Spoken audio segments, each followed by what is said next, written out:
नमस्कार दोस्तों, स्वागत करता हूं एक बार फिर से आपके अपने YouTube चैनल पर। दोस्तों यहां पर हम आपको ग्रुप डी भर्ती का फॉर्म कैसे भरना है, कब ये भर्ती आएगी। दूसरा दोस्तों, शिक्षा विभाग में हाल ही में ही 2364 पदों पर ही भर्ती आई थी और रिजल्ट का आप लोग बेसब्री से इंतजार कर रहे हैं। और इसमें मैं बहुत ही विस्तृत रूप से आपको जानकारी देने वाला हूँ, क्या सिलेक्शन के आधार रहेंगे। तो संभावनाएं मात्रा के आधार पर भी और न्यूज़ चैनल के मात्रा के आधार पर भी दोस्तों हमने ये वीडियो बनाई है। आशा करता हूँ आपको वीडियो पसंद आई होगी। सबसे पहले तो देखिए दोस्तों, शिक्षा विभाग में चतुर्थ श्रेणी ग्रुप डी भर्ती और जिलेवार पद का विवरण। 2364 पद निकले थे प्राथमिक माध्यमिक विद्यालय और जिला शिक्षा कार्यालयों में। ये जो पद थे दोस्तों आउटसोर्सिंग के माध्यम से भरे जाने थे। इसमें 3 तरीके के पद थे, परिचारक, स्वेच्छक और सह चौकीदार के पद शामिल थे। अगर मैं आपको बताऊं दोस्तों, देहरादून में परिचारक के 24 पद थे, तो स्वैच्छिक सह चौकीदार के 171 पद थे। ये कोई नहीं बताएगा पूरे यूट्यूब चैनल पर जिसमें मैं बता रहा हूँ। इसमें परिचारक के दोस्तों पद अच्छे माने जा रहे हैं, बच्चे कोशिश कर रहे हैं कि परिचारक पद पर हमारा चयन हो जाए। वहीं स्वैच्छिक साफ सफाई वाले और चौकीदार वालों पर पदों की संख्या भी ज़्यादा है, उसी से आप आइडिया लगा सकते हैं। तो इस प्रकार देहरादून में 195 पद हैं। पूरी डिटेल्स वीडियो हैं। पौड़ी में 340 हैं, टिहरी में 268 हैं, नैनीताल में 28 परिचारक हैं तो 180 अलग पद हैं, पिथौरागढ़ में 4 हैं और स्वैच्छिक चौकीदार के 193। इसी प्रकार उधम सिंह नगर 42, 140। टोटल अगर मैं बात करूं वही 2364 पद हैं। परिचारक के पूरे उत्तराखंड के 13 जिलों में 165 पद और 2199 पद जो हैं स्वैच्छिक चौकीदार के हैं। अब मैं बात करता हूँ पात्रता और चयन का आधार और मानदंड नियम क्या है। देखिए दोस्तों, इसमें बार बार बोल रहे हैं कि 8वीं कक्षा की मार्कशीट लगाकर फॉर्म भरा जा रहा था। एक तो मैं क्लियर कर दूं, इसमें 5वीं की कक्षा की मार्कशीट लगाकर भी आप फॉर्म भर सकते थे। ऐसा नहीं थे केवल 8वीं की मार्कशीट। हाँ, योग्यता उसमें 8वीं और 5वीं कक्षा उत्तीर्ण मांगा गया था। यहाँ तक कि अगर मैं आपको बताऊं, 9वीं क्लास की मार्कशीट अगर आप लगा भी रहे थे तो फॉर्म नहीं भरा जा रहा था कहीं ना कहीं। और यदि लगा भी रहे थे तो दोस्तों हो सकता है कि बाद में उनका आवेदन निरस्त हो जाए, लेकिन ऐसी कहीं सूचना नहीं है। लेकिन मैं इस आधार पर बोल रहा हूं कि जो हायर एजुकेशन वाले क्वालिफिकेशन वाले हैं वो सिलेक्शन प्रोसेस से बाहर हो सकते हैं। उसका आधार ये है कि जब ये फॉर्म आए थे, जब आपकी योग्यता उसमें 10वीं, 11वीं, 12वीं या ग्रेजुएशन पोस्ट ग्रेजुएशन थी, तो आप फॉर्म ही नहीं भर पा रहे थे। जब आप योग्यता कम दिखा रहे थे, यानी कि 5वीं और 8वीं दिखा रहे थे, तब ये जाकर फॉर्म भरा जा रहा था। ये तो आप भी मानते हैं। तो ये इस आधार पर मैं कह सकता हूँ कि 8वीं कक्षा की जो मार्कशीट है उन्हीं बच्चों का कहीं ना कहीं इसमें चयन होगा, और चयन होना भी चाहिए। उनको प्रेफरेंस प्राथमिकता देनी चाहिए। लेकिन अभी कोई ऐसी ऑफिशियली जानकारी नहीं है कि हायर एजुकेशन क्वालिफिकेशन वाला बाहर हो सकता है। नंबर 1 बात। फिलहाल मैं फिर बोल रहा हूँ, उसमें कहीं ना कहीं इन लोगों को प्राथमिकता मिलेगी। एज इसमें 18 से 42 साल थी और वहीं सरकारी नियमानुसार आरक्षित श्रेणी को अधिकतम आयु सीमा में छूट थी। ये सब मैं क्यों बता रहा हूँ, क्योंकि बहुत लोगों के बहुत सारे सवाल थे। आगामी शिक्षा विभाग में फिर दोबारा से भर्ती आने वाली है, उसको भी मैं आपको बताने वाला हूं तथ्यों के आधार पर। पूरी वीडियो देखिएगा। यह भर्ती दोस्तों पूर्णतः रोजगार पोर्टल के माध्यम से ऑनलाइन संचालित की जाती है। इसमें किसी प्रकार का ऑफलाइन आवेदन स्वीकार नहीं किया गया था, लेकिन बाद में इसमें कुछ लोग कोर्ट गए थे। ये बात 100% सत्य है, जिनमें बाद में दोस्तों वो मामला रफा दफा हो गया था और बाद में उन लोगों ने ऑफलाइन के माध्यम से भी फॉर्म भरे थे कुछ लोगों ने। ठीक है। मासिक मानदेय क्या है इसमें? 15,000 रुपये है। जैसे हमें विश्वसनीय सूत्रों से जानकारी मिल रही है, इसकी सैलरी बढ़ा दी जाएगी और 20,000 रुपये प्रति माह कर दी जाएगी। अभी ऐसी ऑफिशियली जानकारी नहीं है, पर विश्वसनीय सूत्रों से हमें जानकारी है कि यूपी उत्तर प्रदेश में भी बढ़ गया, तो उम्मीद है दोस्तों यहाँ पर भी सैलरी निश्चित रूप से बढ़ेगी।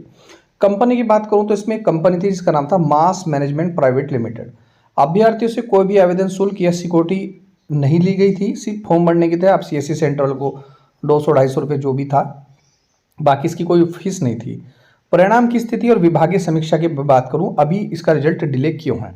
बिल्कुल विश्वसनीय सूत्रों से बता रहा हूं। चतुर्थ श्रेणी के 2364 भर्ती को देरी को लेकर विभागीय मंत्री द्वारा यानी कि डॉक्टर धन सिंह रावत जी ने कड़ी नाराजगी व्यक्त की है।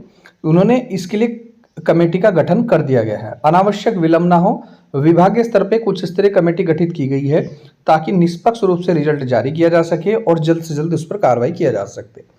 प्रयाग पोर्टल और सेवाजन विभाग केवल इसमें प्रयाग पोर्टल ही नहीं रिजल्ट जारी करेगा, बल्कि सेवाजन जो विभाग है दोस्तों वो भी बताएगा कि आपने जो ये प्रमाण पत्र बनाया था तब उसमें योग्यता क्या थी। ऐसा तो नहीं है कि आपने वहाँ योग्यता कुछ और दिखा रखी, वहाँ योग्यता कुछ दिखा रखी। तो दोनों का समन्वय स्थापित कर चयनित अभ्यर्थी की योग्यता और सेवा शर्तों के आधार पर ही अंतिम परिणाम सूची या चयन सूची जारी की जाएगी। तो उम्मीद है दोस्तों आपका रिजल्ट जो आ सकता है जुलाई के आसपास आ सकता है। अब जो नई भर्ती है स्कूलों की जिसकी मैं बात कर रहा हूँ वो है दोस्तों अशासकीय स्कूलों में चतुर्थ श्रेणी की भर्ती योजना। शिक्षा निदेशालय द्वारा इसका औपचारिक प्रस्ताव भेजा जा चुका है। जल्दी दोस्तों इसमें प्रयोगशाला सहायक, परिचारक के पद आउटसोर्स के माध्यम से भरे जाने हैं अशासकीय स्कूलों में। तो जिस भी भाई को ये फॉर्म भरवाना है फिलहाल आपको रजिस्ट्रेशन करवाना होगा प्रयाग पोर्टल पे। जल्दी आपको प्रयाग पोर्टल पर देखने को मिलेंगे, तो व्हाट्सअप कर दीजिए। बाकी इसमें और भी फॉर्म आते रहते हैं, तो आप व्हाट्सअप करें, आपका रजिस्ट्रेशन हो जाएगा और बाकी फॉर्म भी जो एक्स्ट्रा आते रहते हैं वो भी भर दिए जाएंगे 9808403876 पर। अब मैं आपको बता दूं दोस्तों आगामी अन्य विभागों में आने वाली रिक्तियाँ। विभागीय घोषणा के अनुसार शिक्षा विभाग में 90 दिन का रोजगार लक्ष्य रखा है, जिसमें लगभग 7,749 पदों पर नियुक्ति का लक्ष्य रखा है। बहुत ही विश्वसनीय सूत्रों से जानकारी है, जिसमें से 2100 पदों पर लगभग भर्ती प्रक्रिया पूर्ण की जा चुकी है। वहीं 2400 पदों पर भर्ती गतिमान है। दोस्तों जल्दी इसका रिजल्ट आपको देखने को मिल जाएगा। प्रवक्ता के 800 से अधिक पद और अन्य पद जो वर्तमान में शिक्षा विभाग में आने वाले हैं वो है दोस्तों BRC CRC। यदि आप पोस्ट ग्रेजुएशन हैं तो निश्चित रूप से आप ये फॉर्म भर सकते हैं, जल्दी आने मिलेंगे। इसके अलावा दोस्तों स्वास्थ्य विभाग में भी 1046 पदों पर भर्ती होने वाली है। ये कोई पुरानी न्यूज़ नहीं है, लेटेस्ट न्यूज़ है और जल्दी आपको देखने को मिलेंगी। इसमें 1046 पद है, जिसमें 680 पद जो हैं वार्ड बॉय के हैं, 366 पद पर्यावरण मित्र के स्वीकृत हैं। ये डिटेल्स देख सकते हैं पर्यावरण मित्र के कहाँ कितने पद है। जैसे हरिद्वार में 21 ही पद हैं, नैनीताल में 136 पद हैं, ओडी में 37 पद हैं, कोई नहीं बताएगा, अल्मोड़ा में 16 पद हैं। तो पर्यावरण मित्र के लिए योग्यता 10वीं पास रखी गई है। वहीं चतुर्थ श्रेणी वार्ड बॉय के लिए दोस्तों योग्यता 10वीं से कम रखी गई है। ये जल्द ही 1046 पदों पर भर्ती होनी है। इसके लिए मैं फिर बोल रहा हूँ कागज नत्थी तैयार कर लें। फॉर एग्जाम्पल रोजगार कार्य का रजिस्ट्रेशन होना चाहिए, सेवायोजन कार्यालय में प्रमाण पत्र होना चाहिए, स्थायी निवास प्रमाण पत्र होना चाहिए, जाति का अगर आपकी जो भी है आरक्षण वाइज आपका उसका सर्टिफिकेट होना चाहिए। एक खबर मैं आपको बता दूं दोस्तों, लोक निर्माण भवाली में आउटसोर्स के पदों पर आप पोस्ट ग्रेजुएशन वाले फॉर्म भर सकते हैं। तो फिर शिक्षा विभाग में दोस्तों यकीन कीजिएगा MBA और MCA वालों भी लोगों ने भी फॉर्म भरे होंगे। अब ये बात भी क्लियर है कि जब उन लोगों ने फॉर्म भरे होंगे, पूरी वीडियो देखिएगा, तो निश्चित रूप से दोस्तों वो काम नहीं करेंगे। काम नहीं का मतलब है कि अगर उन्हें अच्छी अपॉर्चुनिटी मिल जाएगी तो वो उस जॉब को छोड़कर किसी अन्य जगह चले जाएंगे। तो मेरा दोस्तों सिर्फ चैनल ये वीडियो बनाने का मुख्य उद्देश्य ये है कि कहीं ना कहीं जैसे विकलांग हो गए या कोई ज़रूरतमंद हो गया जो 5वीं 8वीं पास ही है, उन्हीं लोगों को मौका मिलना चाहिए, हायर एजुकेशन क्वालिफिकेशन को नहीं। ये मेरा अपना पर्सनल वो है। बाकी आप लोगों के क्या विचार है कमेंट करके जरूर बताइए। बढ़ती बेरोजगारी प्रतिस्पर्धा का संकेत आप यहाँ से देख सकते हैं। भवाली यानी कि चमोली में 59 पदों के लिए 197 आवेदन प्राप्त हुए, मात्र सैलरी 12,500 थे, जिसमें स्नातक और पोस्ट ग्रेजुएट वाले MA पास हुए ने भी दोस्तों आवेदन किया है।